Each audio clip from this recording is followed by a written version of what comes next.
होकर के हर्षित मत होइए, ये सब छूट जाएंगे। इस संसार में किसी को नहीं टिकना, सबको जाना है।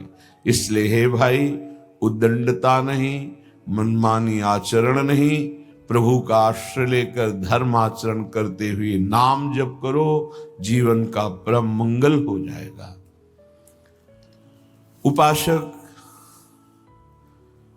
अपने इंद्रिय मन को किसी भी उत्सव का निमित्त बनाकर, किसी आनंद में प्रफुल्लित होकर या किसी विक्षेप को प्राप्त होकर कभी किसी विषय को स्वीकार न करे। बहुत ध्यान से सुनना, एक दिन की छूट तुम्हारे जीवन भर के लिए वो संस्कार रूप में फांसी बन जाएगी। ऐसी जगह आपको फंसा देगी, निकलना मुश्किल हो जाएगा। फंसना सहज है, निकलना मुश्किल है। हर भोग एक विशाल अथाह दलदल है, धंसते चले जाओगे, निकलना कठिन है। इस बात को दिमाग में चाहे लिख लो या डायरी पे लिख लो। हर भोग माया का ऐसा दलदल है कि जो इसमें एक बार चखने के लिए कूदा वो धंसता चला गया। गुरु कृपा हरि कृपा निकाल ले तो निकाल ले, या निकला हुआ महापुरुष निकाल ले, अन्यथा वो उसमें डूब ही जाता है। ऐसा दलदल है। वह श्री जी का कृपा पात्र है, आज नहीं तो कल वो महापुरुष बन जाएगा। अर्थात जो महापुरुषों की गति वो उसे प्राप्त हो जाएगी। वो धामवासी है, प्रियाजू ने स्वीकार किया है। आपका क्या अधिकार है कि आप उस पर दोष दर्शन करें? तो कह रहे हैं जो वृंदावन धाम में वास करते हैं उनके दृष्ट दोषों को दिखाई दे रहा है। ऐसा नहीं कि नहीं दिखाई दे रहा, आप आरोप लगा रहे हैं, दिखाई दे रहा है। दृष्ट दोषों को सत्य मान करके वर्णन करते हैं, उनकी निंदा करते हैं, तो आपका भाग्य दुर्भाग्य में बदल जाएगा। यदि आप ये विचार करके कि श्री जी के लाड़िले हैं, इनकी बाहरी बात है पर इनके ऊपर बहुत कृपा है, आज नहीं तो कल ये सब सुधर जाएंगे क्योंकि लाडली जी के कृपा पात्र हैं, बात बन गई, बात बन गई। ऐसे मूर्ख लोग अपना संकट स्वयं चयन कर लेते हैं, जो दूसरों की, वृंदावनवासी की दोष दृष्टि से निंदा आदि करते हैं। बहुत निकृष्ट बात है, इसे कभी स्वीकार न करें। सच्ची कहते हैं, देखो अपने सब पावन भूमि में बैठे हैं, निंदा तो अपनी करनी चाहिए। अंदर से देखो, ईमानदारी से देखो, जो हमारे अंदर कूड़ा करकट है इसकी निंदा करनी चाहिए कि मैं बहुत नीच हूं, हम पर इतनी कृपा है लाडली जी की, इतना दुलार कर रहे हो, हम उनकी दुलार को ठुकराए चले जा रहे हैं। वो कह रहे हैं दाहिने चलो, हम बाएं बढ़ते चले जा रहे हैं, पर वो कृपा ही करती जा रही है। हम कभी एकांत में बैठकर नहीं रोए मैं कितना नीच अपराधी हूं कि अपने इतने करुणा में स्वामी का विरोध कर रहा हूं, उनके विरुद्ध चल रहा हूं, जबकि प्रतिकूलस्य विसर्जनम, बिल्कुल विसर्जन कर देना, आज के बाद कोई गलती नहीं होगी। पर हम गलती पे गलती करे जा रहे हैं। श्री जी इस बार माफ कर दो, आगे से फिर किया, श्री जी इस बार माफ कर दो, फिर वही वो माफ करती चली जा रही है। हमसे गलती होती, जब हम ये देखेंगे तो हम दूसरे को देखने लायक ही नहीं। हम क्या दूसरे को देखें?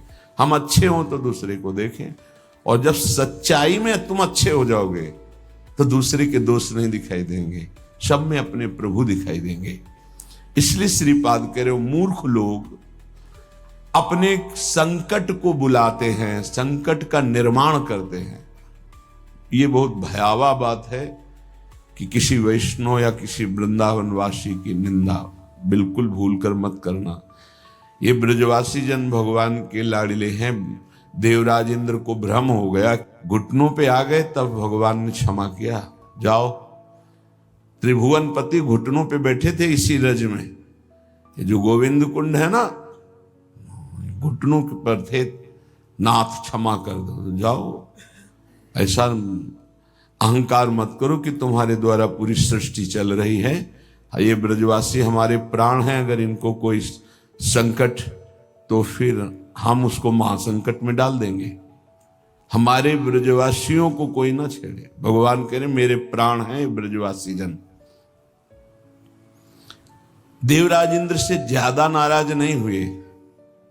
कारण जानते हो? किया तो उपद्रव ब्रजवासियों को पीड़ा देने का, लेकिन सब ब्रजवासी एक साथ बैठ कर दिए ना, तो लालजू ने थोड़ा तो उन पर शासन किया, फिर कृपा कर दी। लेकिन ब्रह्मा जी के ऊपर कृपा नहीं की, क्योंकि अलग कर दिया। ये उपद्रव किए पर सबको इकट्ठा कर दिया, इसलिए ज्यादा इनको पढ़ के देख लेना, ज्यादा नहीं, बस इतना कहा तुम देवराज हो, सतोगुणी हो, अहंकार मत किया करो। लेकिन ब्रह्मा जी तो कांप के चले ही गए, भगवान मुस्कुराए नहीं। क्यों? ब्रजवासियों को अलग कर दिया। तुम ब्रह्मलोक में मायामयी सैया पे सुला दिया, हमारे प्राण प्यारे ब्रजवासियों का अपराध करते हो। तो आज तक ब्रह्मा जी का प्रवेश नहीं ब्रज में, बात समझ लो। वो मूर्ख हैं जो वृंदावन या ब्रजवासी जो वास कर रहे हैं उनके प्रति दोष दृष्टि करें। 12 वर्ष में तो सिद्ध हो जाता है, 21 वर्ष में क्यों नहीं परिवर्तन हुआ? जी गलती। तो जब हमारी गलती, तो हम दूसरों को क्यों दोष दर्शन करने वाली वृत्ति से देख करके निंदा करें, उनका अपमान करें? हमारे अंदर खुद इतनी ये गलत है, तो तुम क्या कर रहे हो? तुम भी तो गलत हो जो दूसरों का दोष दर्शन कर रहे हो।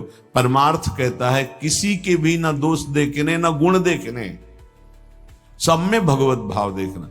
संसारी पुरुष क्रिया देखता है, परमार्थ का पथिक कारण देखता है। कारण श्री हरिवंश बनम, क्रिया नहीं देखता है। क्रिया देखने वाला संसारी होता है। श्रीपाद कह रहे वो मूर्ख लोग संकट की स्वयं रचना कर देते हैं। अच्छा, ये कोई पाप नहीं है कि क्षय हो जाएगा तो आप मुक्त हो जाएंगे। ये अपराध है, वैष्णव अपराध। ये तभी क्षय होगा जिस वैष्णव से अपराध बना है उससे क्षमा याचना हो जाए, नहीं तो, या फिर आपको पता नहीं तो गुरुदेव क्षमा कर दे, जाओ कोई अपराध नहीं।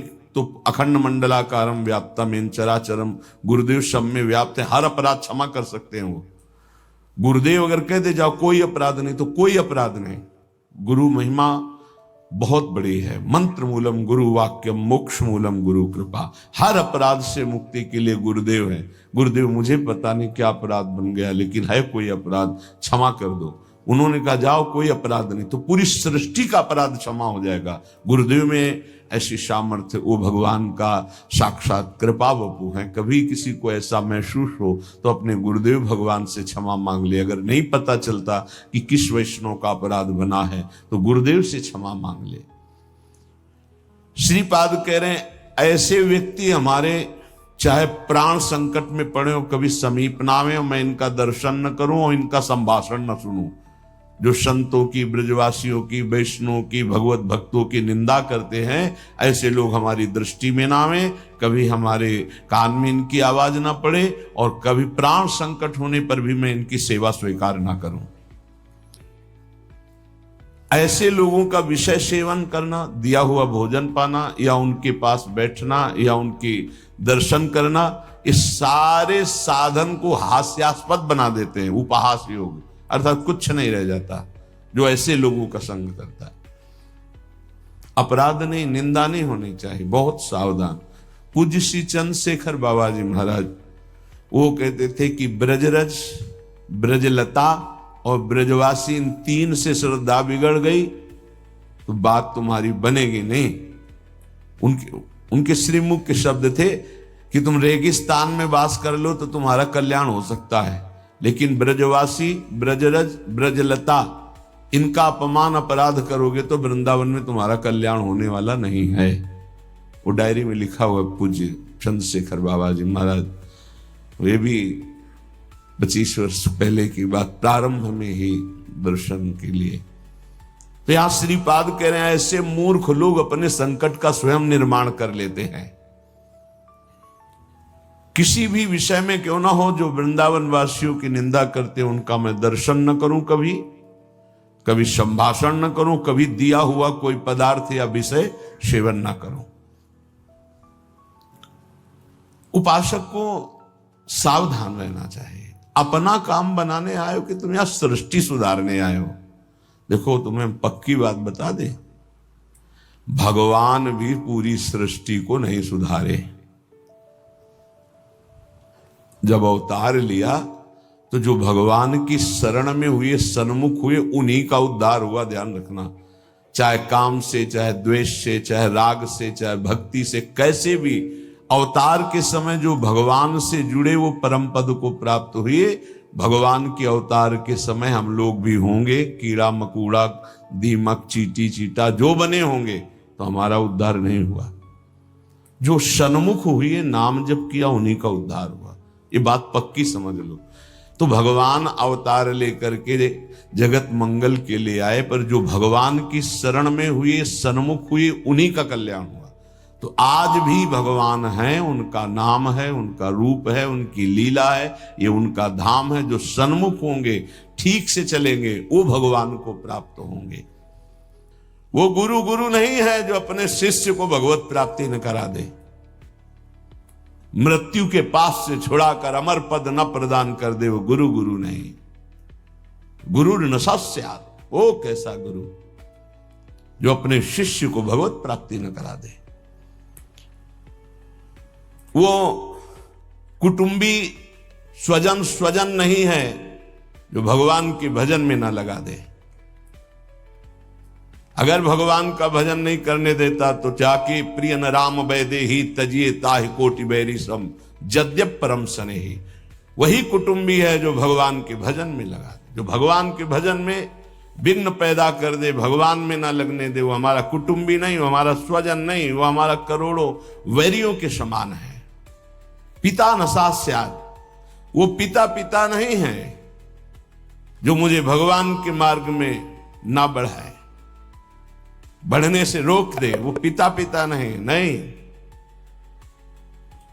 ये बड़ी उत्तम उपदेश वृत्ति भगवान वही पिता है जो अपने पुत्र को भगवत प्राप्ति करा दे। सास्यात् जननी, वही मां है जो भगवान के चरणारविंद में अपने पुत्र की वृत्ति बढ़ावे। लेकिन आजकल तो माता पिता बालक को वही सिखाते हैं जिससे उदर भर जाए। 3 बातें, पेट भर जाए, अच्छे कपड़े पहन लो, खूब भोग भोगने को मिले, यही शिक्षा है। इतने केवल लक्ष्य है। कह रहे सास्यात् जननी न सास्यात्, वो पिता नहीं, वो माता नहीं जो भगवान की प्राप्ति कराने का उपदेश न करे, नाम जपने का उपदेश न करे, वो नहीं है माता पिता। दैवम न तत्स्यान्न, यद्यपि दैव बड़ा माना जाता है,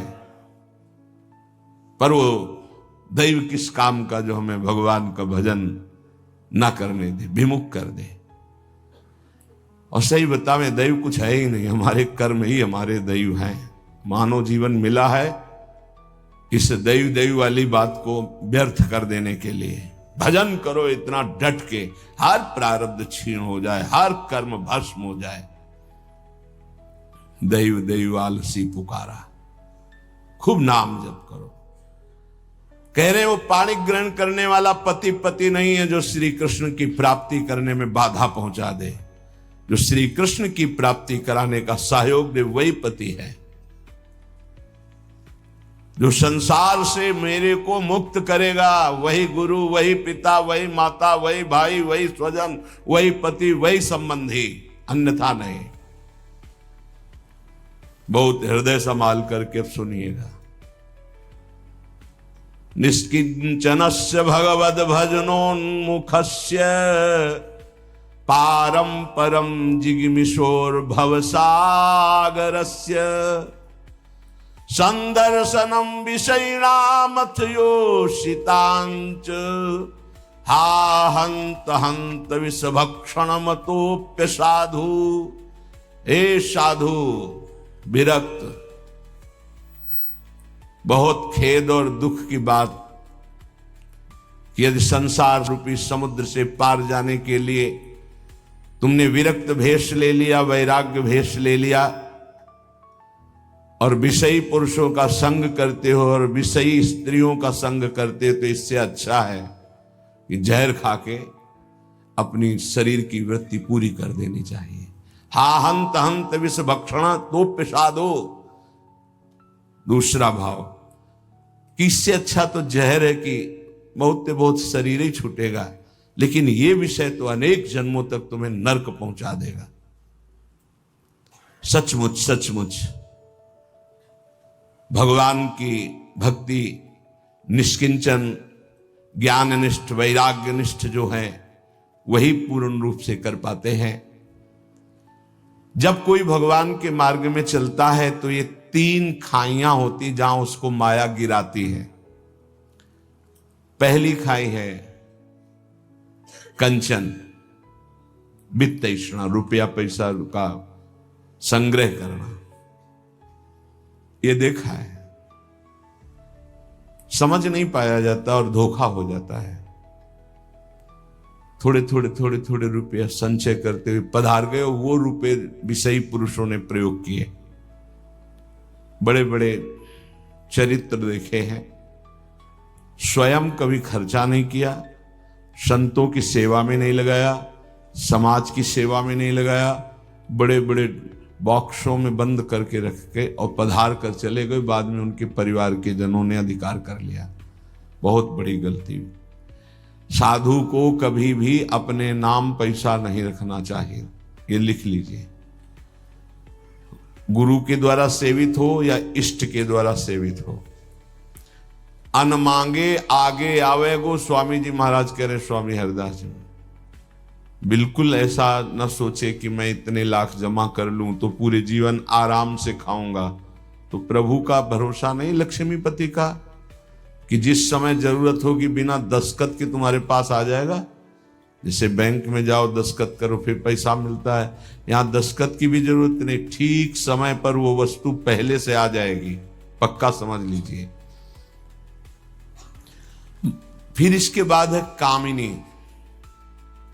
जब वो कंचन पर विजय प्राप्त करके धन पर, अब इन बातों को थोड़ा नाटक रूप में ले लिया जाता है।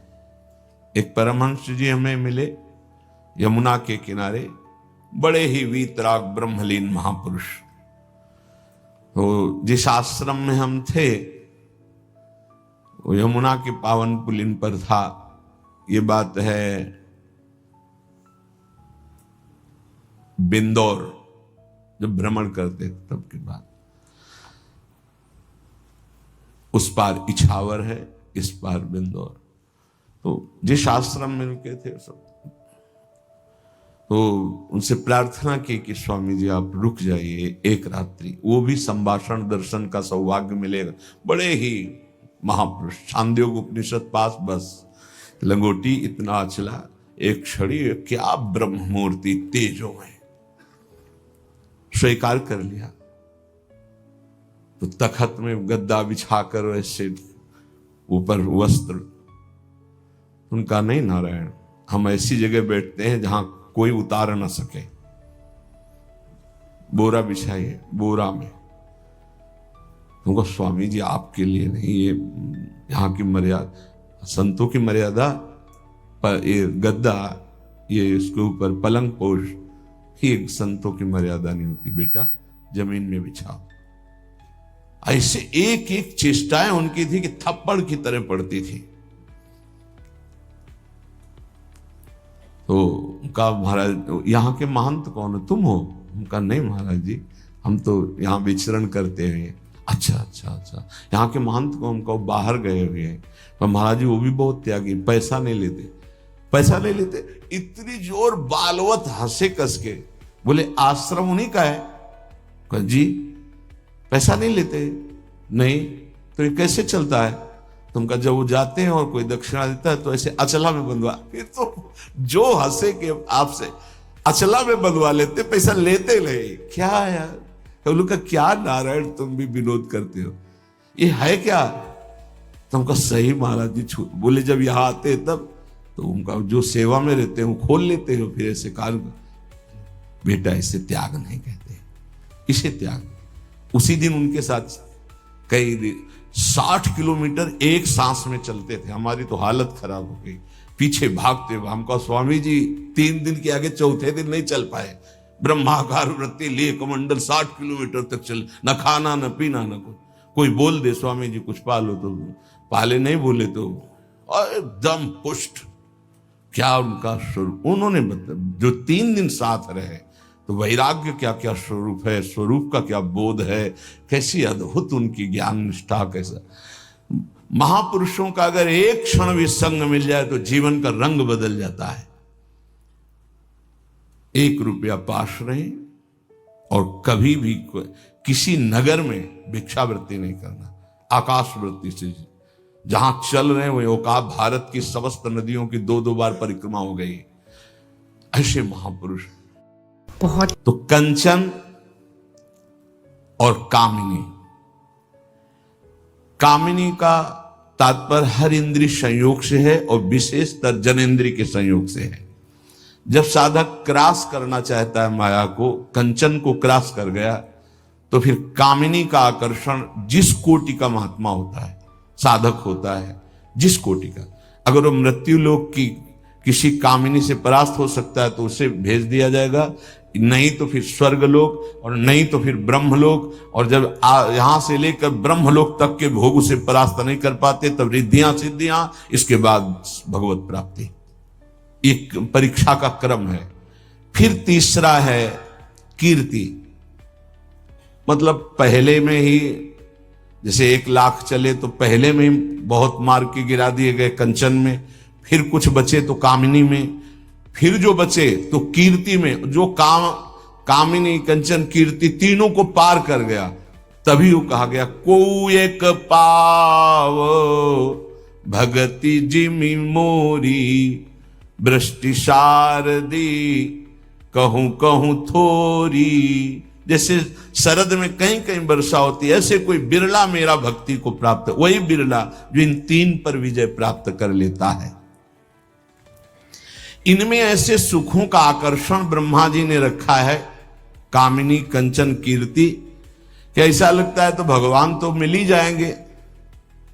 देख लेते हैं, कंचन तजना सहज है, सहज तिया का नेह, मान बड़ाई ईर्ष्या दुर्लभ तजनाए। आगे जो मान बड़ाई बहुत बड़ी मंजिल अच्छे अच्छे साधकों को गिरा देती है।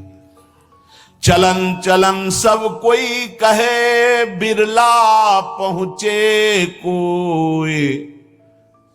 एक कंचन एक कामिनी दुर्लभ घाटी, 2 मार के गिरा दिया गया।